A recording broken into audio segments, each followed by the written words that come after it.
Hey everybody, Brad here with GoCode Overland Lead Upholstery.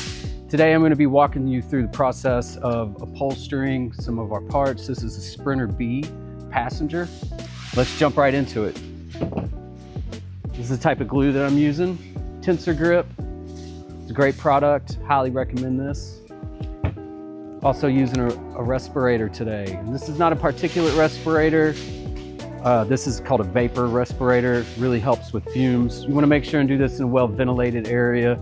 You also want to make sure that you got paper, cardboard, newspaper, something down on your workspace, because we are going to be having some overspray with the glue.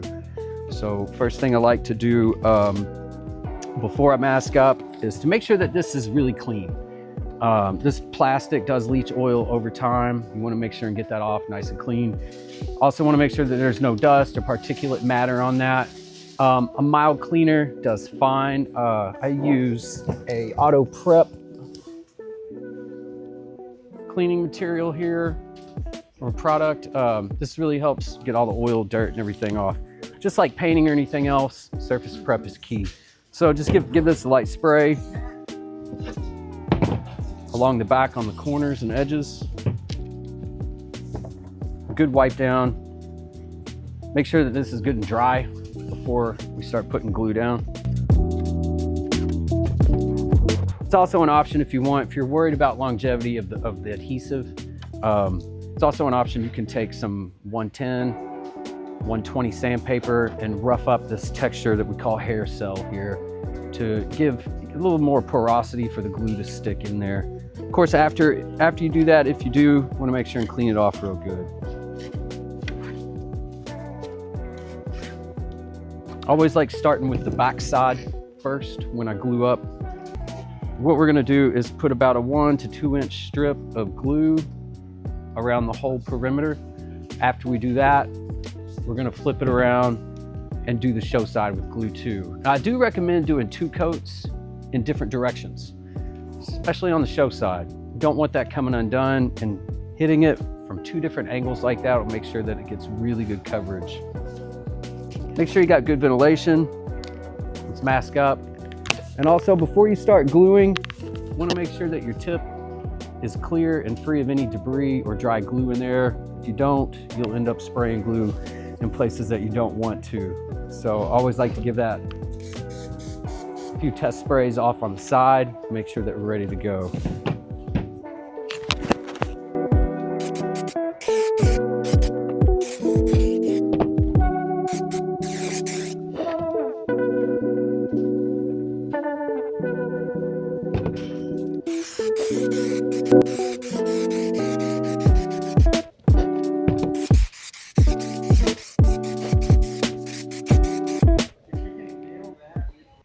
Okay, moving on. We're gonna glue up the fabric next. Today we're using Marathon Tweed. This particular color is called Toast. So one thing that I do recommend, I like to do before you start, you always want to find what's called the bias of the fabric. So this fabric is a weave, north to south, east to west, does not stretch. Doesn't stretch this way, doesn't stretch this way. But if you watch, on a 45-degree angle of the weave, we call that the bias, it is very stretchable. So we're gonna use that to our advantage today. So before I start, one thing that I do like to do is to go ahead and pre-stretch this fabric, get it a little warmed up, and get it stretched out. And that makes it a lot more malleable and manageable when we're putting stress on it later on in the process. Now, once again, our weave is north and south, east and west. The bias is always 45-degree angle. So we're gonna use that to our advantage today, and because it stretches on the bias so well, we're gonna orient our piece so that the most difficult part, where it's stretching the most, is taking advantage of that 45-degree angle of the fabric so it can stretch right where we need it to. So after I glue, I do place the piece where the bias is 45 degrees right here, allowing for a lot more stretch.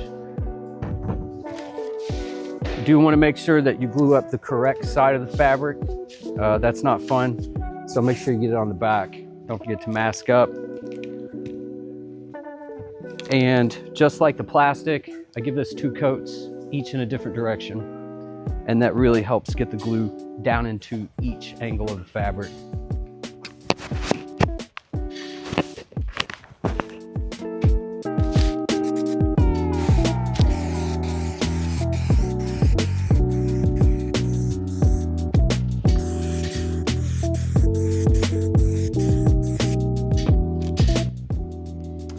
Okay, forgot to mention earlier, for this particular part, for Sprinter, B, passenger, and also for the driver, I do like cutting out a piece of fabric to start with that's about 27 by 32. 32 being the length from north to south.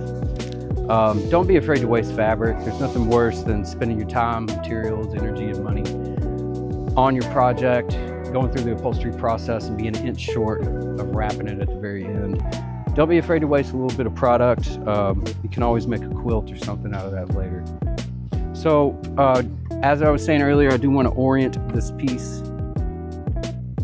to work with the bias. So this being the most difficult part, I want to make sure that that's on the 45. But just lightly set it on there. I usually wait about 5 to 10 minutes after gluing to let everything vape off and make sure that both the plastic and the fabric are just a little bit tacky. If you don't wait long enough, it's not going to work so well. So once I have that centered and oriented properly, just kind of register it, press it down just a little. I get my hand up under here, and right in the very middle of the piece, I just apply a little bit of pressure just to keep that registration. Now we're going to flip it over. I don't want it sticking to any of the extremities yet of the piece. We're going to start right here in the middle. So one of the most helpful tips I've ever heard or had the opportunity to pass on in upholstery work is to do the very hardest part first. So this does 2 things. One, it allows you to stretch the fabric in the beginning, which is what we want to do to prepare for the hard spots. Second thing that this does is that it allows us to complete this in such a way that if we do the hard part first and we mess up, at least we're in the very beginning, and then you can start over quickly. You're gonna want to naturally do the easy parts first. Fight that urge, do the hard spots first, save the easy spots for last. So with that being said, one of the hardest spots in here, as I've said, is doing this big curve right here. We really want to stretch the fabric there. If you stretch it too much, there's always the possibility of it coming off in the future. So we really want to do this part right, do the hardest part first. I don't want it sticking to the edges yet because I'm borrowing stretch from here, and I'm borrowing stretch from this area. So hard spot first, we're going to tackle this large curve first. I like to get a hold of the fabric out here, give it a little bit of a stretch along the bias there, and very gently, I'm not using a whole lot of pressure yet, I go all the way to the corner here of this curve where the hardest part is. Now you'll notice that we start to have wrinkles in here and wrinkles in here. You just have to work those out. Take your time with this, don't get in a rush. That's when we make the worst mistakes. So I'm holding the fabric up. I'm gonna go ahead and tackle the rest of this inside of this curve. I'm gonna stop about there. The second most hardest part of this piece is this curve here, in this area right here. So we're gonna tackle that first. And once again, I have not done the edges yet because I'm borrowing stretch from there. Starting in the middle.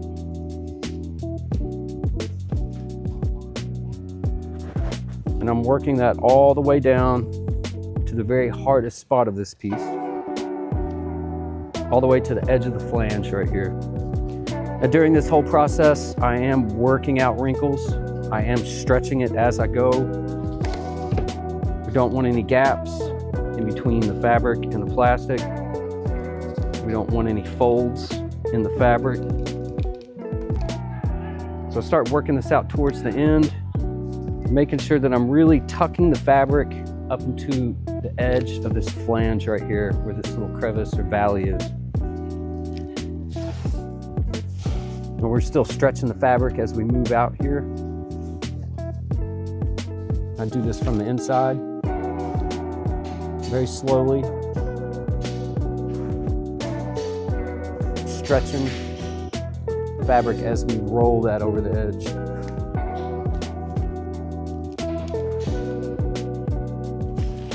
Hard spot number 1, hard spot number 2. Now that we've gotten those out the way, you can see how this stretched the fabric right there a little bit. It's going to allow us to do the rest of it fairly easy. I like to start with this first. This is the next hardest spot. And it's just simply taking a little bit of time, really putting your hands on this piece, pulling out and working out any wrinkles in the fabric and pressing that down into this recession here.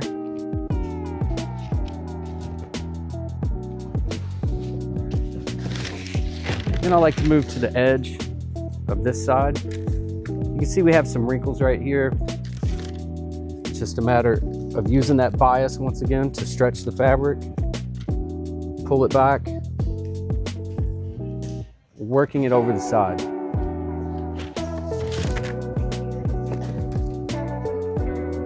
I'm not pressing down super hard on the piece yet. I want to make sure that I got the fabric where I want it before I really truly commit it down there. I'll do that at the very end. So apply a little bit more tension here, avoiding wrinkles on this corner. I'm just using my thumb, my pointer finger to press that fabric down. You start getting a wrinkle like such, come out all the way to the edge. This is also why I like using a larger piece of fabric than what you think you may need. It gives you room to grab that, stretch it, and pull it over.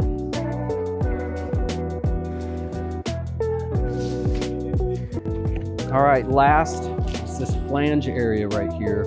Now keep in mind that your ceiling is going to cover this part up, so this does not have to be perfect. This is not actually a showpiece of the product. Your ceiling's going to cover that up, so don't get too worried about that, but we still want to make sure and get that in there nice and tight. I make sure that I have the fabric all the way down this flange right here, and you can see how the fabric's wanting to start to bundle. We don't want that. What I'm going to have to do right there is make a relief cut in the fabric along this edge right here. That's going to relax that fabric and allow us to fold it into all those crevices. We'll just start from the edge of the fabric. Come in and cut right up against the edge of that flange where it meets the other. So I have a relief cut here, and as you can see, that's relaxed that fabric. It's going to allow us to move it around. And it's going to allow us to get it down into this space really well.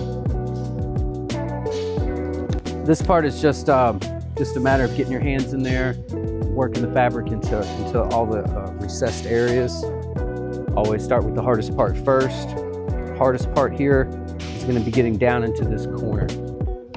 So I'm taking my fingers and I attack that corner first.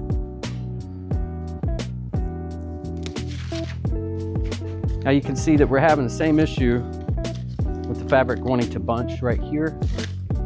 That's when we make a relief cut right here as well. And that's just 45 degrees into that corner.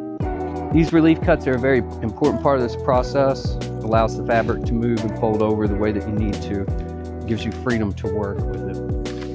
Don't be afraid to make those cuts. When I do make a cut, I stop about 1/8 of an inch from the edge of the product, so it still gives you enough fabric to wrap around the edge without having any visible cuts on the showpiece. Well, once again, start with the hardest part first. I'm attacking this corner, just taking my thumb, pull the fabric back, stretch it, really get down in that corner. If you've got any wrinkles in there, pull them, stretch them out, press them down.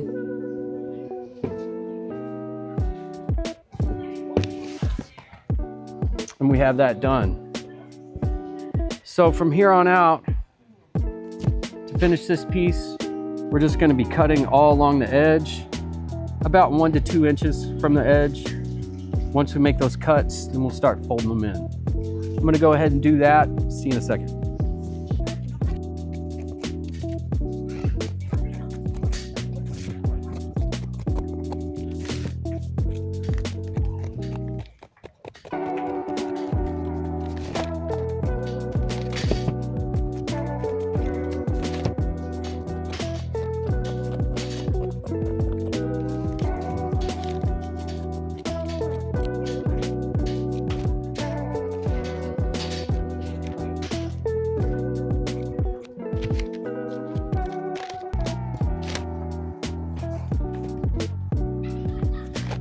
All right, so here's the front of our piece. It looks nice. I have trimmed up all around the edges, about 1.5 to 2 inches to allow to fold this over and really wrap the edges well. Anywhere that you have tension, like across this bend right here, it's okay to make a relief cut. And once again, I always stop about 1/8 to 1/16 of an inch from the edge. Another spot that we probably want to go ahead and do that in is here. As you can see, this is to stretch the fabric. It's not wanting to stick all the way right there. So if we go ahead and start out with a relief cut or two, that will allow this to relax and really get stuck right there. So the next thing that we want to do is come along here on all of our edges where there's a curve and make triangle cuts. These triangle cuts are going to allow the fabric to stretch and fold over, and also not fold over on top of itself. We really don't want fabric sticking to itself. We want it to stick to the plastic. So by cutting that triangle there, it allows it to stretch and allows it to not seat on top of itself. Now for the corners, what we want to do is 45 these. And for the same reason, we don't want fabric sitting on top of itself. So you can kind of think about this as like wrapping a Christmas present right here. We do the same thing right here. And I also like to do a triangle right here because we got bunching happening in this. And to get rid of that, if we cut a couple more triangles right there, it'll allow that fabric to seat onto the plastic and not on top of itself. So then we just wrap that around. And as you can see there on the corner, we're wrapping around and we're not seating on top of ourselves there with the fabric. Make some more relief cuts in here on this side. Triangles are our friends here. Press that down and really make sure that that's seating into all the recesses of the flange.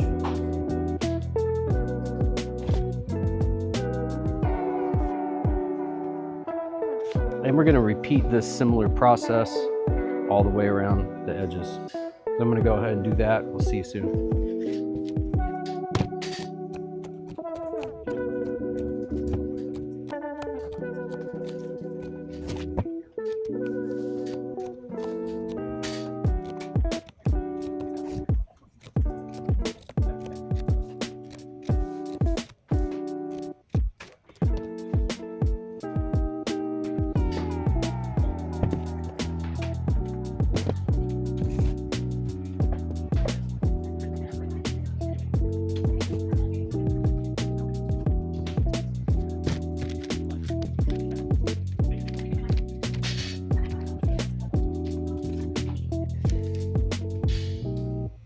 All right, this is our final product. Almost done. I want to go over a few more things on how to clean this up and get this looking really sharp for your install. Looking over the back, you can see how triangles have been our friend almost all the way around the piece. And wrapping all these corners. So you're gonna find some spots that are not stuck down so well. Take some time to review the piece and really make sure that those are committed down and stuck to the plastic well.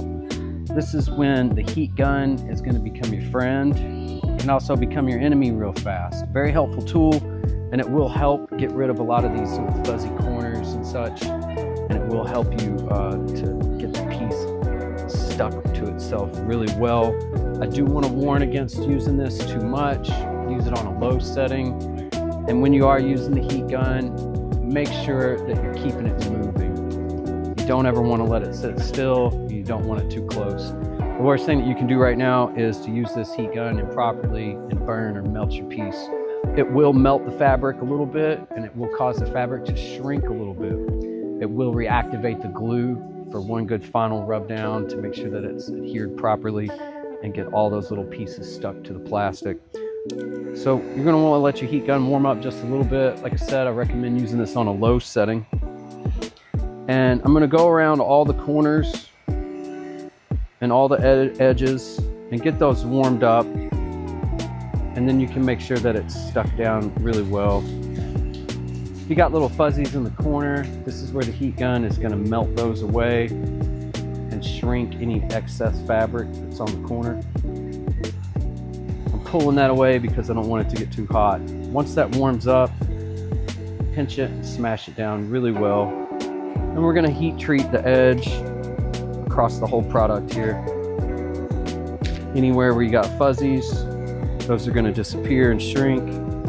Anywhere where it's not sticking, this is going to give you the opportunity to reactivate that glue and make sure that it's stuck down. Watch real carefully here in this corner. Use that heat gun and those little fuzzies just disappear.